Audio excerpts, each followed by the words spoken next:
Giving thanks, thanksgiving, gratitude. Important things, but hard to implement sometimes. Life gets busy, hard things happen, and it's tempting to complain. Stick around to hear how you can show gratitude for surprising things and take lessons from them into the rest of your life.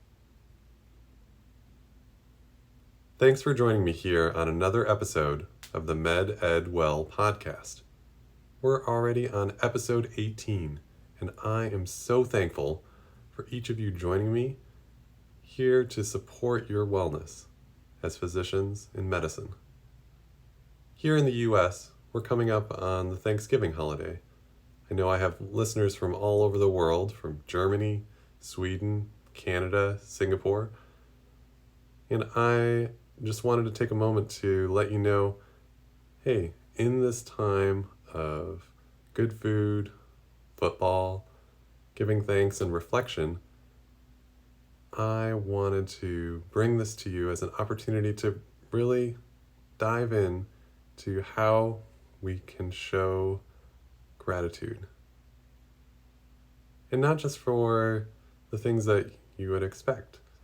I'm really thankful for my family, for my wife, for my daughter, and all my colleagues, friends of mine.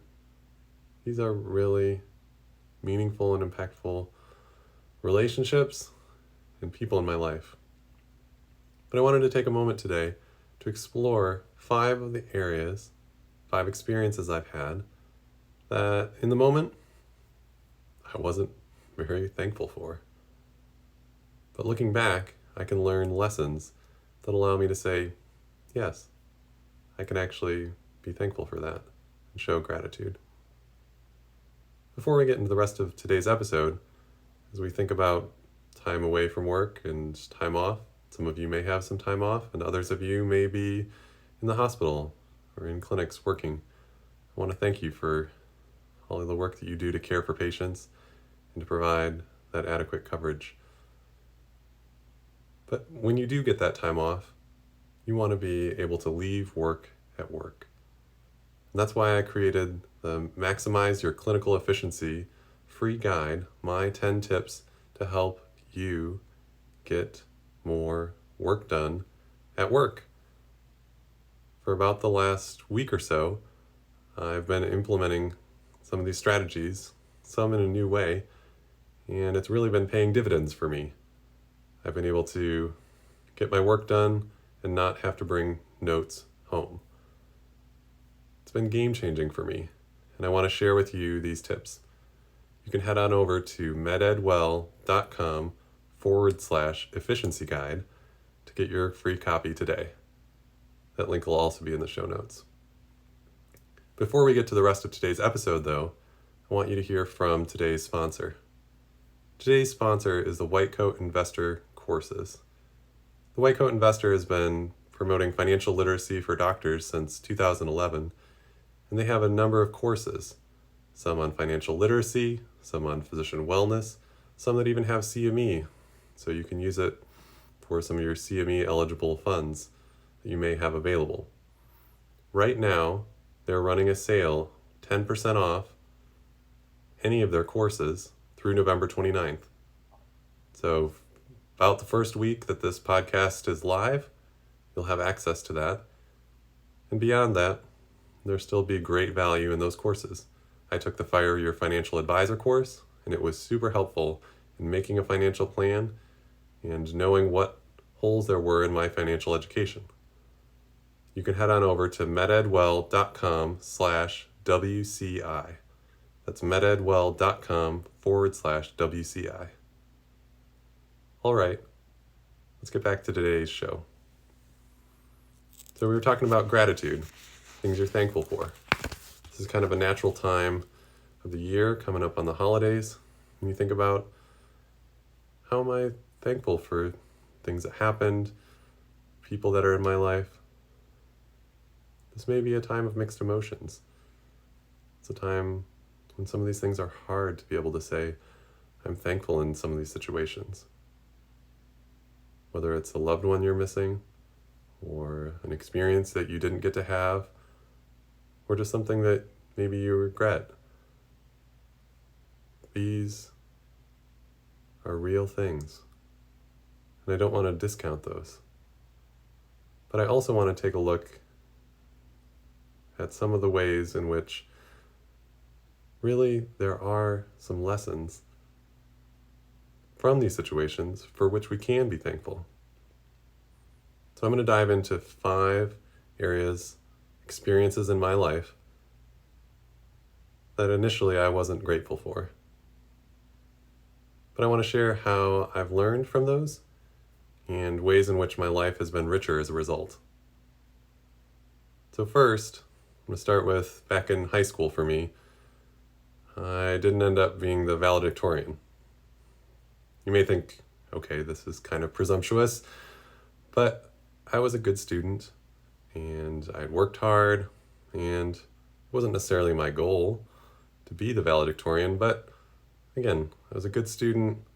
I had done well in my classes and was on track. I took a bunch of accelerated and advanced placement courses. Those were what were available at my high school, and some of them had a lower GPA than others. Courses that everyone was required to take: public speaking, consumer economics. You could actually pass out of consumer economics in order to boost your GPA by not having that count as a lower score. Looking back, that wasn't as helpful for my financial education, and I honestly wish I had actually taken that at the time. So I tested out. Great. And that meant that more accelerated and advanced placement courses would lead to a higher grade point average. Due to being involved in a number of advanced classes, I was in the band in high school, and where my Spanish class had to fit, I had some scheduling issues. And essentially I would have taken the same class junior year and senior year. It didn't really make a whole lot of sense for me to do the same class over again. And so someone encouraged me to try choir. I was musical, played piano and saxophone, but I decided to go for it. And I am so glad that I did. I ended up taking one less accelerated course than someone who beat me out for the top honors, and I didn't get to give a speech at my high school graduation. Looking back, I wasn't into speaking at that point a whole lot, but it would have been an honor. And yet, being in choir then gave me the confidence when someone asked me my freshman year on orientation at college, hey, why don't you audition for the men's choir? He was pretty persuasive and became a friend. And I said, sure, let's do this. It ended up being such a rewarding experience. I was in the choir all 4 years of college and made a lot of good friends there. Had opportunities to travel to Europe and around the US, and was even involved in a musical. I'll post a photo of that on social media, but it was a memorable experience. Yes, Ryan in makeup and a red coat as a soldier in the Patience. So it was a great experience, and all the result of me having this disappointing experience. But in the end, my life was richer for it. So the second experience was in medical school. I was in my second year, and amongst other classes, I was in histology.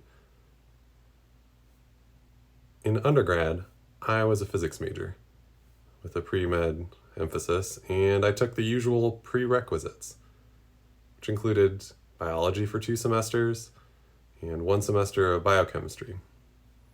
I didn't take histology or cell biology, and so at the beginning of my second year of med school, I was reading the textbook, going to lecture, and doing the best I could to study,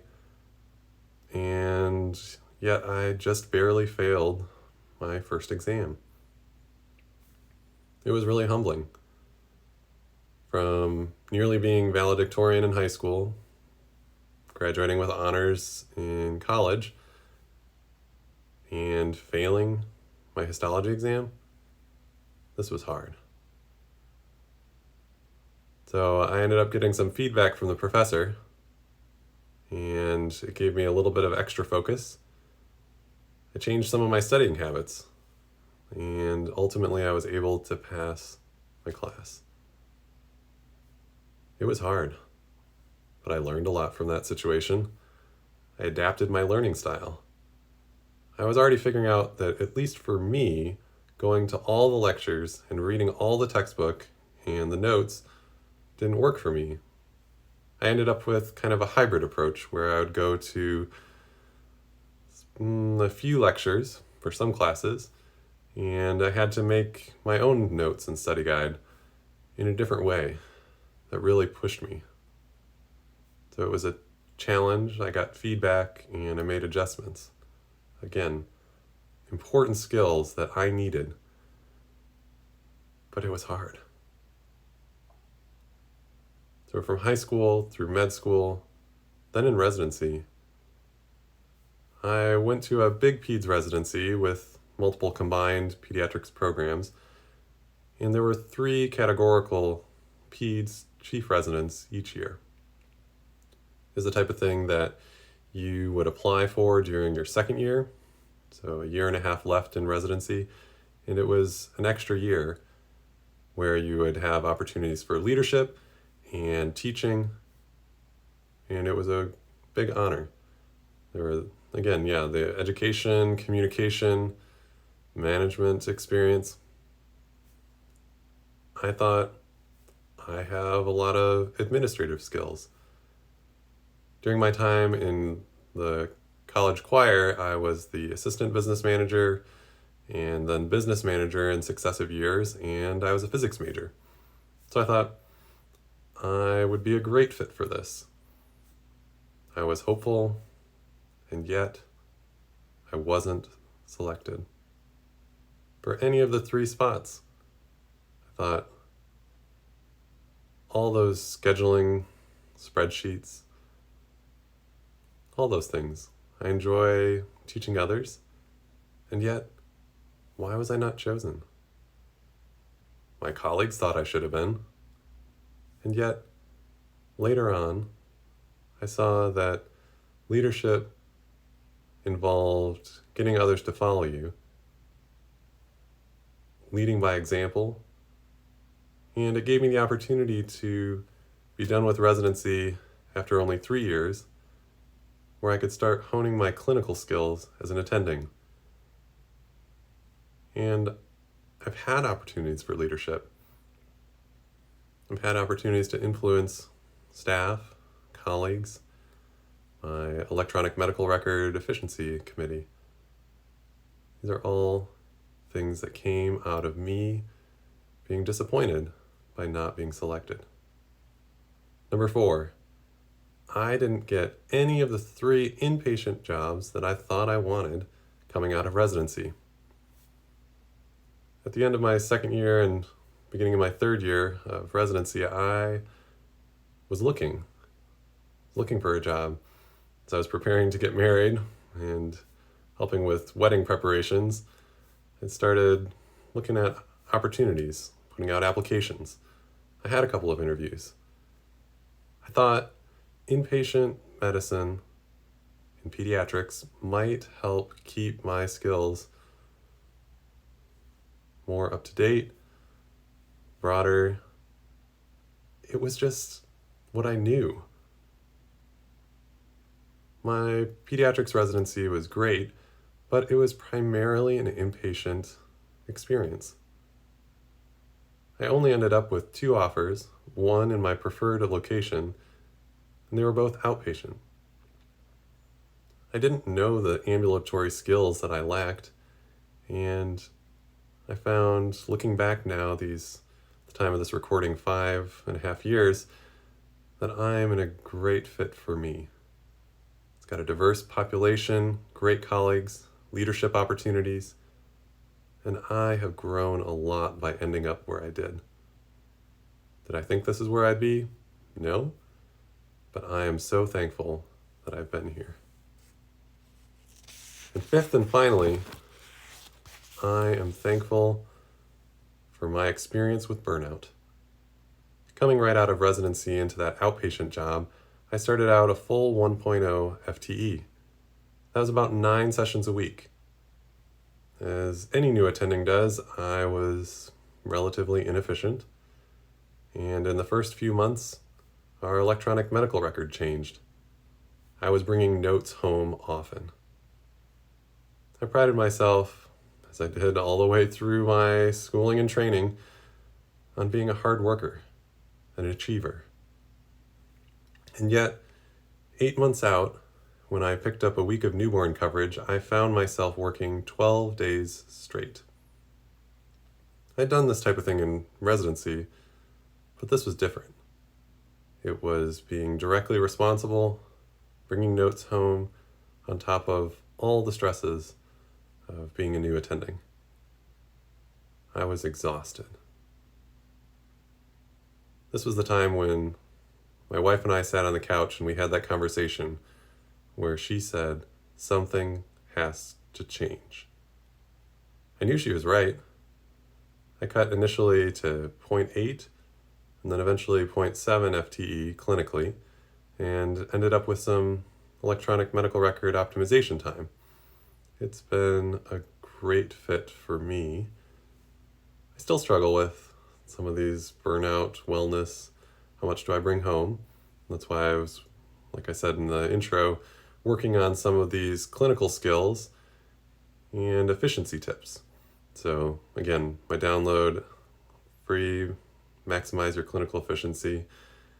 These things, going room to room, using the EMR tools, maximizing my communication, these are big things and things that I consistently have to keep working on. I don't like being told you have to do it this way. And yet, some of these things are really helpful. And so, it ultimately is a tool that I'm able to use to get to my goal of being able to spend time with my family, to be able to leave work at work, and overall, this experience has helped me learn more of my limits. When does my stress increase? The importance of self-care. How to say no more often. To be intentional with what I say yes to. And thinking about what I want with regards to my work and my life. It's also helped that by learning some of these financial things through the White Coat Investor and others, that I've had the financial margin to be able to then create that professional and personal margin. So those are my 5 things that, looking back on, I'd be a little bit surprised that I'd be thankful for them. So take a moment and reflect. What in your life could you look back on? What in your life could you look back on and say, actually, I could be thankful for that because of the lessons that I've learned. That if I didn't take the time to say, this is actually what I learned, I wouldn't be thankful for those. How could these lessons impact how you live today, how you practice medicine? And are any of these lessons things that you can pass along to others? Imagine what it would look like, where you could say, if things are good, or in many cases, if things are hard, I can still grow. Where would you be in 6 months, a year, 5 years? If you took all of these lessons and applied them and shared them with others so you could pay it forward.